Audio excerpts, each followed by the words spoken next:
chỉ vậy u lẽ tuấn trùng chu mitorot chu kan ni lo na a ti story kan ngai thak lai kha a chun zom na kan ngai tha anga he story min ngai lut sak tu te in mi hriat thiam na kan nge na du angin kan ron da chun zom theilowa a chan po a jek tulamin har sat na ato wang ani ya kan ron da chun zom chho vele thei to tura kan in ngai ani mitorot chu kan ni lo na a jek tu ki ma kol ni ma mit bung som ni na police ho tu pa ka thian lui alo ni ka omna thingkung bukara tang chuan kan police ho chetla vel chu alang chiang boka ni atlak ma chuan ka lo thlir renga thom an nei lovin pona pon ron chuak meu lo buk khami som ni tan meu chuan azim te lul nen thom nei manglawa anom the ani chuan an chaw tong khong hle to ti na ni mai buka khan an chaw lutuk to kha an tlulut to pani arinom ta ber eile in turan nei mumal to khet bik lawanga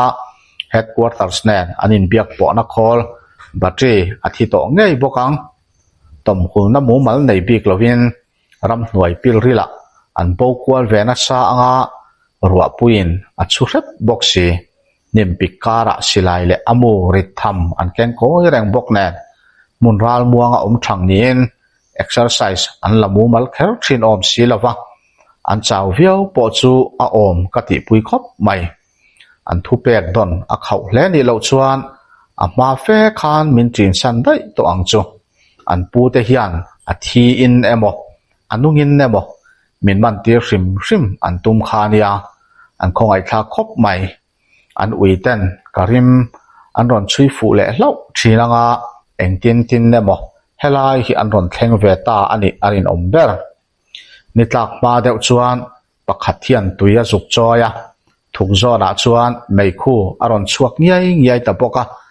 bu fai ei turan mu chuan an lom ve via vin karing an har ta deuh nge thom an ron nei ve ta hloma an pia mai thing buk rem zat savom bu che na hnu du chuan ria mai theina tura rem tha a om kania thibeng na lam mani bok awangin an tong tam jok chu kalo hre ve thei kami man pa kha thil an zot vel ti ka hre thei mai a chan dan zong hre thei lo mai la helai vela ka om thu te tlang chiat zel ai chuan an ma ni beilet ka tum to dan te le ral thuam kalak sak chung chang vel te chu a soi nge in karing an ui pahni po an chaw tong khong to aniang buk le lam ka om lo na lama chuan an bok le a zanare tatewa khwala chu thiang kuk maya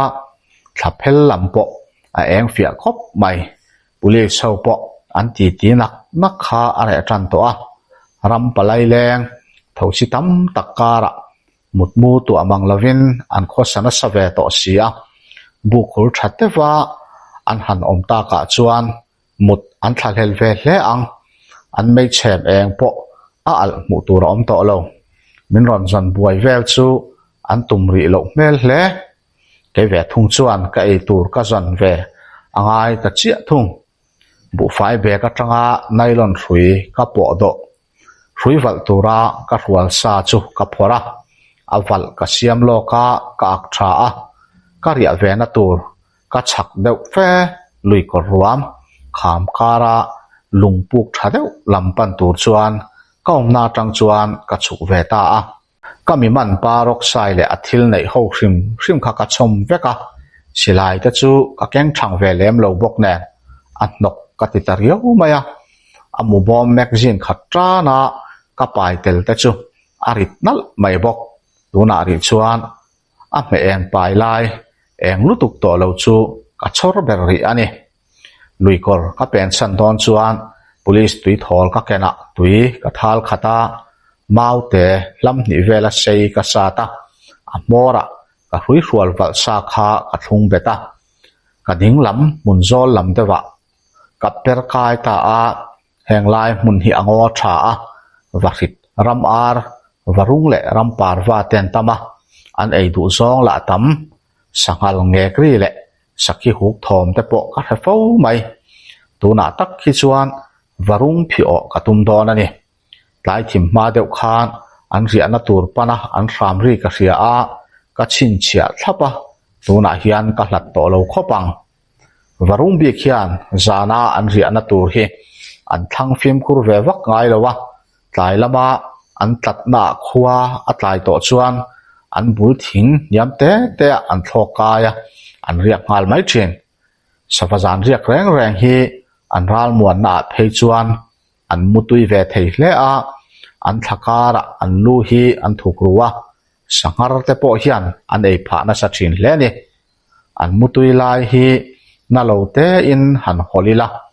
an lu tikangin an ron dak chuaka an ring an tifan kual vela kha hruiwal khan lo phi o to mai turani tun ma po in hetiang hian kan man fo to ramare ro chu an ria na asang thin ba ka an fing bi kem em maya hetia phi o hi chu a thei ve lo tluk ka ni arwal khat tam tham deuh te hi ro hung pakhata mau le ra ria kho vek ma se ati thang tan lo chuan le atanga mu thein anom ngai mang lo an biru thiam lutuk thing niam te chu ati chalo thei ang perin kalait eng vak lo chuan ka han eng kwal chela ka ding lama thing tuai ban pil or tur zara hian varung om war wa mai chu ka eng chuan awa chun fu hlau maya azar le lama pathum hi in nai te in anom boka kapan nai ta a afal dewa om chu ka soi ang khan ka phi o ka athau boka niang arit nal mai athazap thoma abulami te chu an ron hara phok lek fe in an ron dak chuaka eng ka ti thim vata kaman sa chu ka ti hluma adang ho muthil le hun chu ka ngak tari a arei dewa pahni ka phi ok le pakhat tero athlok ta nge a thim hnuai athlok ani awangin athlok la lo hle ka pia loka chuan athoma re ngal maya zong zui du talem lovin achak loka ka ria na tur chu kapan sana mau le thingro te keng chavin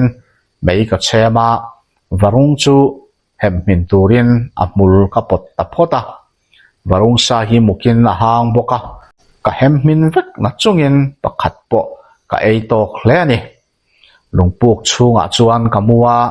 thil chi rang ka ngai tu a mumal taka ka khosak lo na arei to em awangin ka ngai tu na te hi atoi tuk toin ka hreto mai zel ka lu ma hotela ka omlai vela tang to khan tu ma pa ngai taka han ti pui bor pur kala nei meu lo khan ya zel chunga la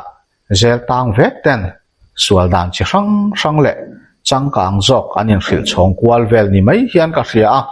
tleirol engemaw hote awanga ron tang tir chau te khan reilo te a in rok ol sam dan chabi tel lowata la hon dan ol sam ti te kha an du emo du lo emo an hrengal em zela in chiu ngai lovin in chiu dan ol sam deuh te an thiam thuaya dam doi to ruk lok zia le a thu ruk dan te a khal nom na mun bik te mi bum dan chi rang te engkim a thalo lam kha an ron thethar zunga an chu huna ti ve nge kha an chak fu zel le ngal hetiang vel hlir kara khan ka khosa khan ya le khabu chiar tur atam hlawa kha khan min chok em ani chuti ni lo se tun din mun tak nial po hi ka thleng thein ka in ring lo tuna atin mun te hi ka ngai tu kai zela ka thin rim na le lung oi lo na hian hei le chen hi min kai hruai to a phuba te hi lak buai vel tum lovin ka pi ngai dan ang khan lalpan engkim ma hria lo ti ol sam ve thei tamaila hetingot thian ka om kher om silawa ama akanun phung hiam tak po kha ka phatalo hle chu ni hi mi hnuaya zalen taksia na ka tholai te kha ka ngai ta hle zo ka ni tuna ka din mun hi kaning mai ani lo ka hne ngoi to kal san ture ro chuan atlai lutuk to si thil la thlen dan turin a thleng to a ani turang ani to ala thleng fam kim lovin a mor kan la bok lo mai ani kanun hi mi in anti cheto a ati chetu telaka phubalak kadua chu chuan a aya chia men ruai lut le a abul ber chu keima kani nilo puro chunga te chung ko kwal a u tenen fek khan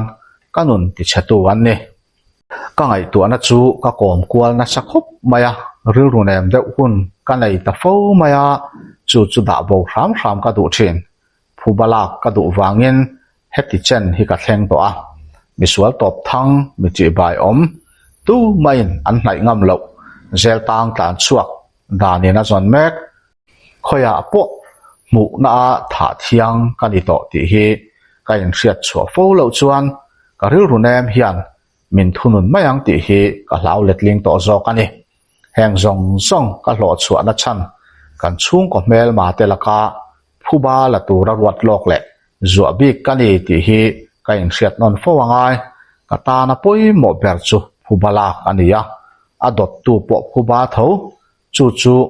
ka vong het bur turani alo mu hil ve tan yang ka har chuan alo ma to vak lo jing savaham velin min ti har lovin ka minga min ko ri inani min ti har ni zan lama varung kaman na thang kor atang khan ani o chu lo chwa silai chu kala a chemte ka pai ngal boka alan chian the na lai tu ka malama lungpui phe na tang chuan oron chua na lam chu ka juk en tha a lui kora tang chuan aron chho zela a khat tokin min ko zia bok ka omna tanga alan the nuwa chuan amma a kami man pa kha ani ti ka juk kha thei mai chemte a kenga abak engma akeng lo midang an omle omlo ka thir kwala tu main an ron zui lo ti ka khiat nu chuan lung phe na tang chuan ka fai fuk raya aron therang khop mai lungpui omna lam chu aron pan chawa ke tak chu bin lak mulo hrim hrim ka thang mai lam ni omvel aron thleng ta ti chuan ding turin ka awa silain ka tin reng boka ka o a the thut chu a phuna sange mai thiana enge ni ta jing jinga min ron zona ti en ka zota ani chuan fela silai khada thate thil soi ho tur kan nei kan puin mu che adu hle ni in rem siam chung chang lamania alo ti thuaya eng in rem siam na mo ka o i ring em ni ka tlan che to don lo ka ti kha ipu hne na chuan ke ni hi thitura kanin buat sai angai ani tin thuwa khilla nang po ibang to don mi alawania kalau tia ani chuan fel chu tiang ani lo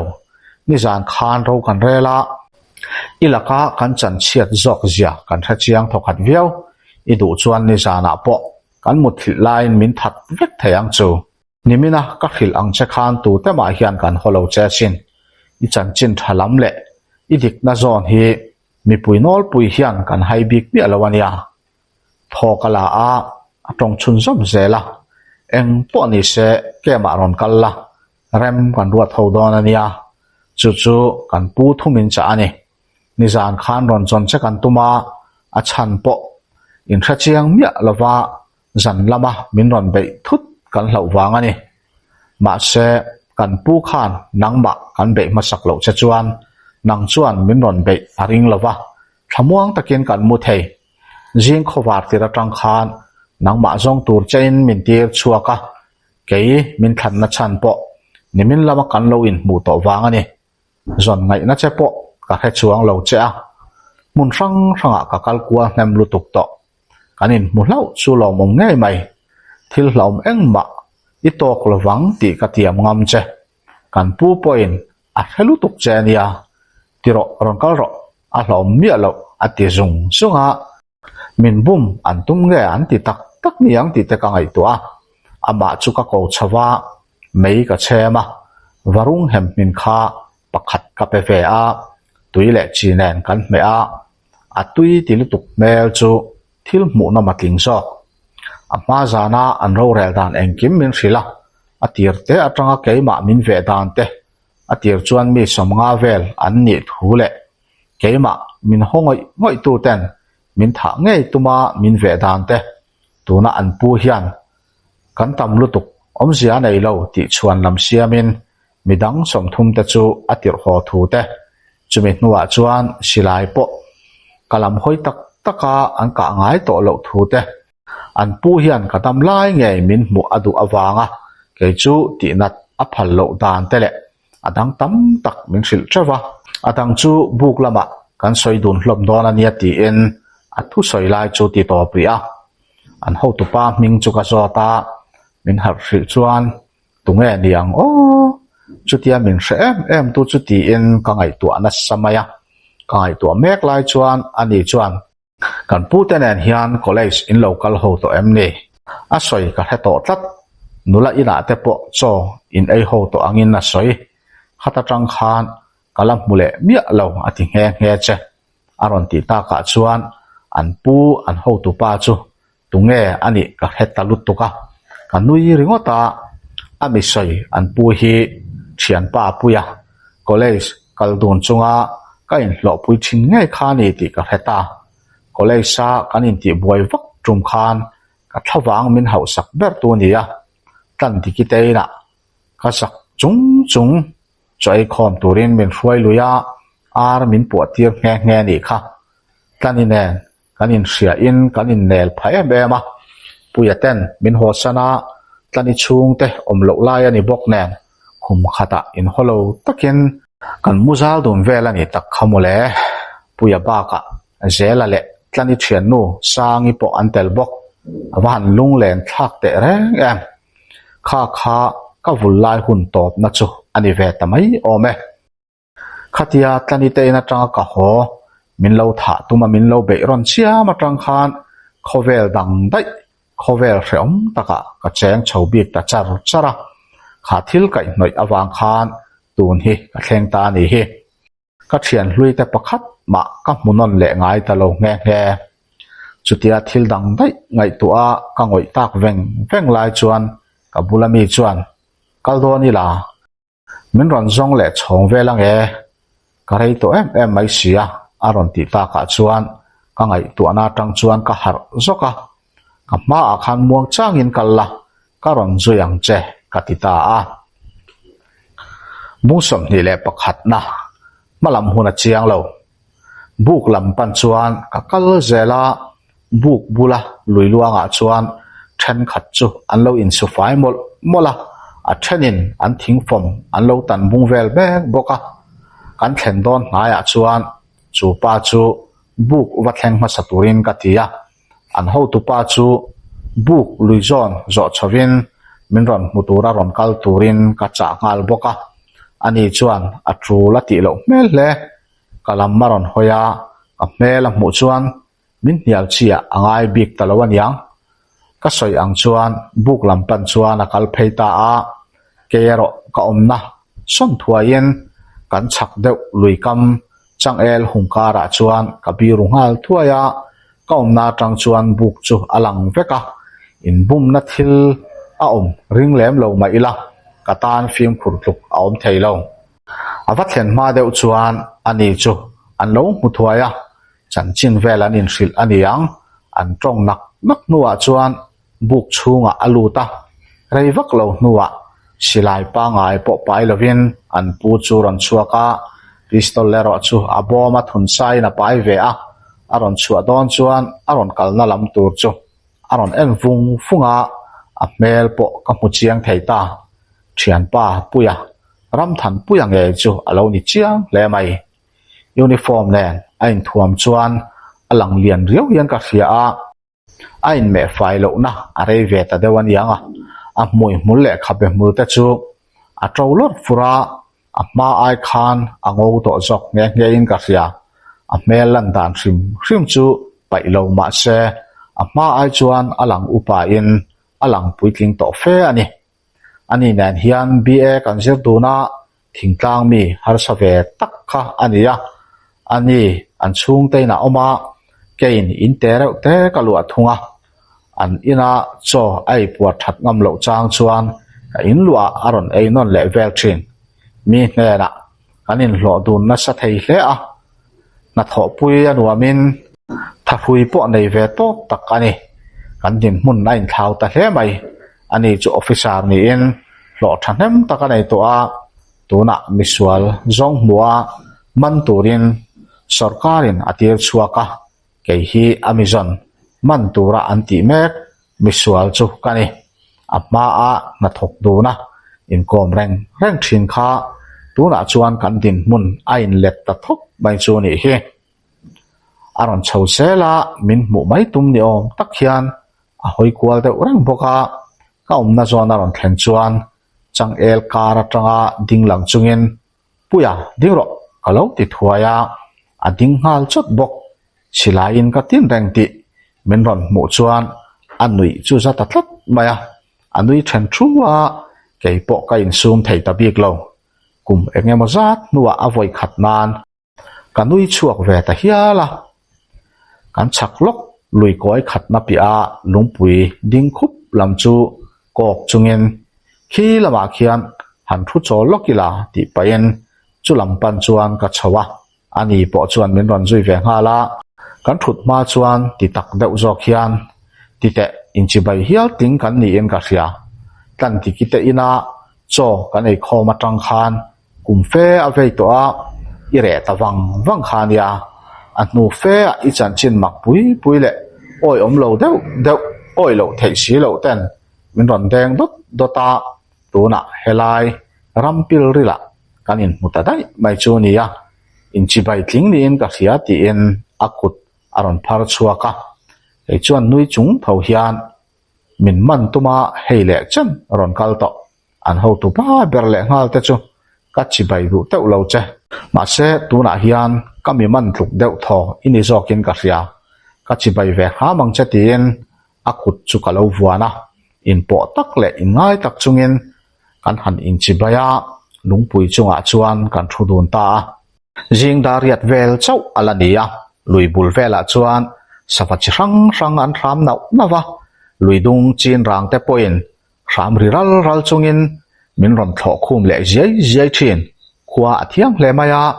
wana chuan chhum leng wak au meu lo kanom na tak chu mun thoveng lai ania khothira rem ma khothang lama chuan zampui tlang dung alang phei ruwa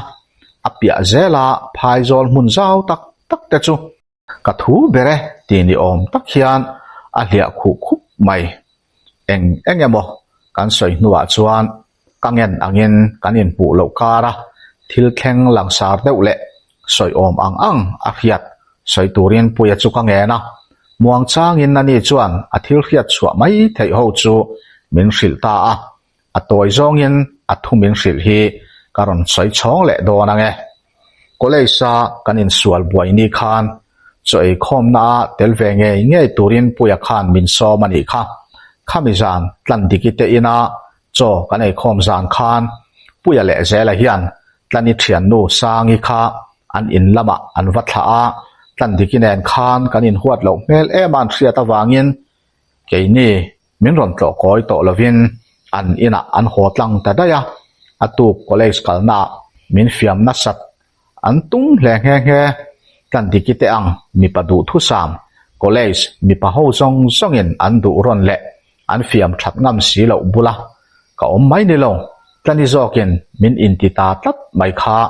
aruk tak chuan kan thi khop che ni tin puya hian nui chungin a soi nge atu college kalna nizana ka om dan vel min zo pa a min fiam na sat tum em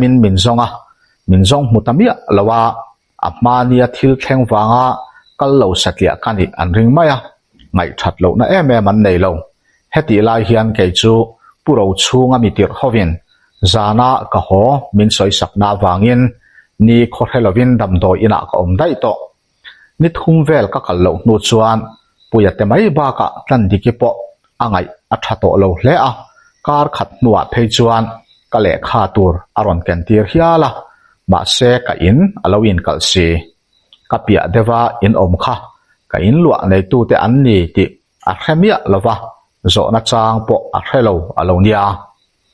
engemaw wangin kan khuwa ka ho thut tura angai ta tlan diki ero chu angai dana ni lo emema khuwa a ho po ni ila ama engma ka hril lo emo le kha tal ka hnut chia lo emo kha alung oi thei reng lo hi alo nia heti lai vel hi chuan buang pui nurse training lai ania damdo ina min en kola kan in mel riat tran vel mek ang ti chuan thla arala kumte hiala ve nuwa chuan ka re hlen to an ngaia atira ka chungchang anin zo zeu thin po kha anin zot ngai ta lo tlan diki po in naupang te ni chungin MA English a zowa ngai zong dang te po anei ve nel nual ome anu le pa tho na khuwa hei hi kan khuwa ni in na amu ve a na dang thazok amu ma a chu na chu lo thokri turin aron kala ka khuwa ani ti po ahria nulu lul ve ngang hi ni ya biak chu soi lo en po min en du ngai lova kan in hrewe thin ti po hreto lo ang makin a omani kha chu ba ka ke po khan ka bengam lem lo ta deuh kha ania keima in chetaka ka khosa ve mai maya ka in hlo puite wa ka kom ngam ngai mang lowa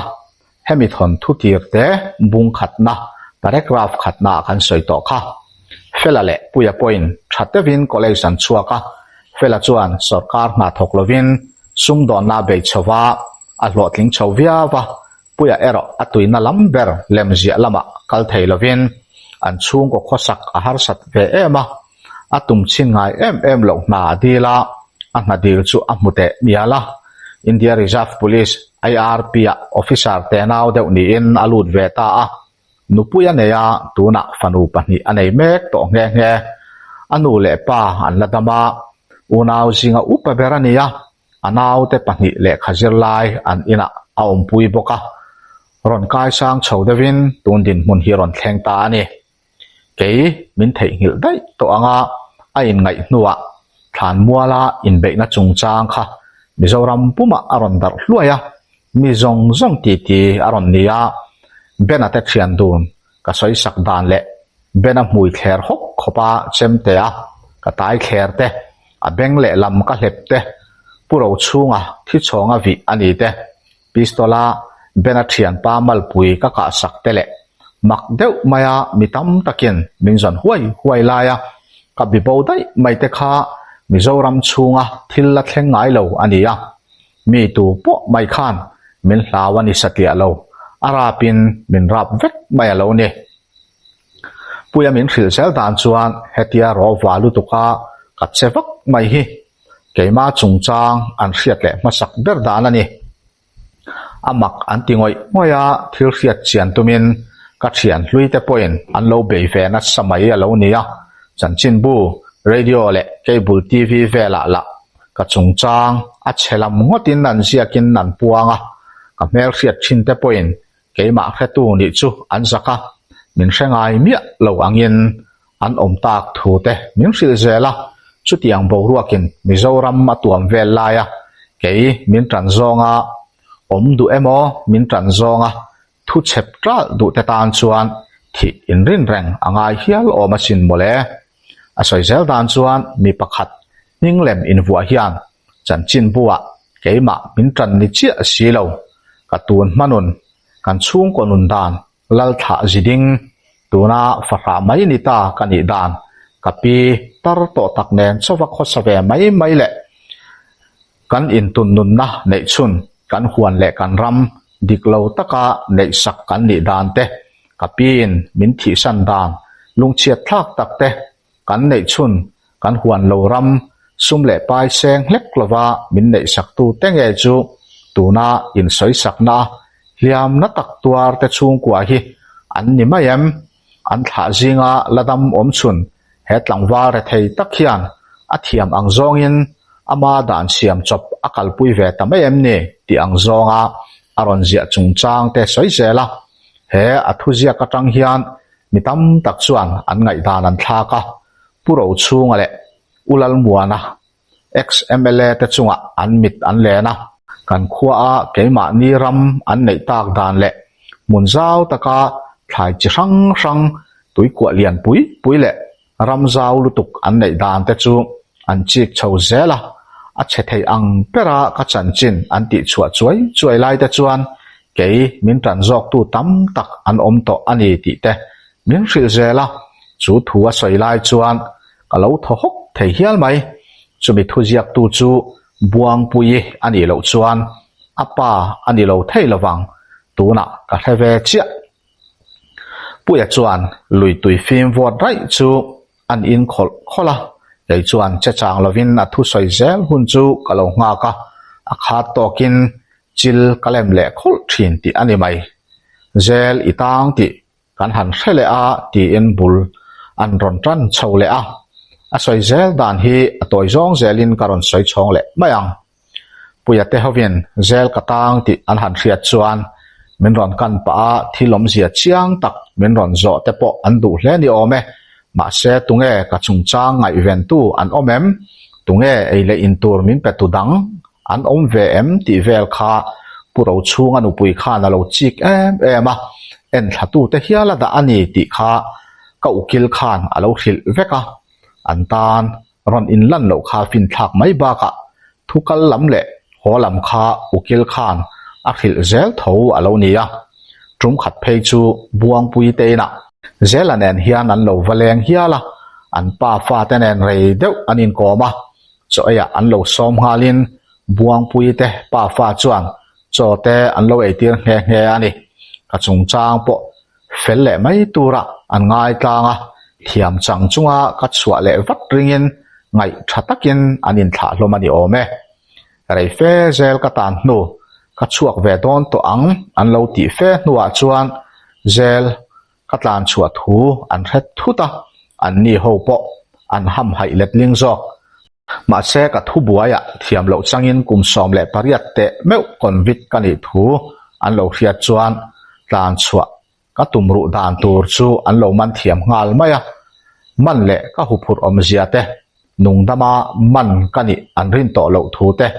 min man tum tu te nun na der thon dan tur te chu puya te thian ho le punun puya buang pui pa te chuan